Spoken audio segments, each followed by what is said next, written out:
বাড়িতে বানিয়েছিলাম তন্দুরি চিকেন। তো যাই হোক, তন্দুরি করার জন্য অনেকগুলো উইংস নিয়ে এসেছিলাম, প্রায় 1 কিলোর কাছাকাছি ছিল। আর এখানে দেখো, প্রথমে আমি ভালো করে ম্যারিনেট করে নিচ্ছি। তো ম্যারিনেটের জন্য প্রথমে লেবু দিয়েছি, লেবু, তারপরে নুন, তারপরে দই, এবং পরপর দেখো এখানে কাশ্মীরি লঙ্কার গুঁড়ো, কসুরি মেথি, তন্দুরি মশলা, বিট লবণ, জিরের গুঁড়ো, ধনের গুঁড়ো, তাছাড়া তোমার এর মধ্যে আমি দিয়েছিলাম পরিমাণ মতন টক দই। তো এই সব দিয়ে, সমস্ত কিছু দিয়ে আমি প্রায় ধরো সকালবেলা প্রায় 11টা নাগাদ আমি মাখিয়ে রেখেছিলাম, পুরো ভালো করে যেন জিনিসটা ম্যারিনেট হতে পারে। আর তার জন্য সুন্দর করে দেখো ম্যারিনেট করে নিয়েছি, তবে এর মধ্যে কিন্তু আমি কোনো হলুদ দিইনি। তো এই মশলাগুলো, এবং সাথে দিয়েছিলাম কিন্তু গরম মশলা, তো ওটা বলতে ভুলে গেছিলাম।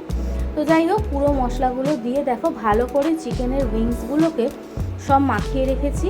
আর উইংসগুলো কিন্তু একদম হরিণঘাটা মিটের উইংস ছিল, তো সেই জন্য হরিণঘাটা মিটের উইংসগুলোর মধ্যে একদম ছোটো যে চিকেনগুলো হয় সেইগুলোর উইংস, মানে খুব বড় সাইজের না। তো দেখো ভালো করে মাখিয়ে রেখেছি সকালবেলা 11টার সময়, আর পুরোটা ফ্রিজে রেখে দিয়েছি। আমি বার করেছিলাম বিকেলবেলা প্রায় 6টার সময়, মানে ধরে নাও প্রায় 6-7 ঘন্টা কিন্তু সুন্দর করে কিন্তু এটাকে ম্যারিনেট করে রেখেছিলাম, যাতে পুরো জুসটা ভেতরে ঢুকে যায়।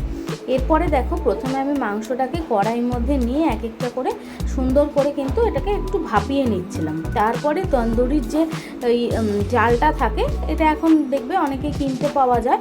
তো এই জালিটা গ্যাসের ওপর বসিয়ে তার মধ্যে কিন্তু এখানে দেখো বাটার দিয়ে দিয়ে আমি সুন্দর করে ওপর দিয়ে বাটার দিচ্ছি, আর সুন্দর করে কিন্তু পোড়াচ্ছিলাম। দেখতেই পাচ্ছ কতটা সুন্দর হয়েছে। আর এই যে জালিটা দেখতে পেলে, এরকম জালি কিনতে পাওয়া যায় মেলাতে।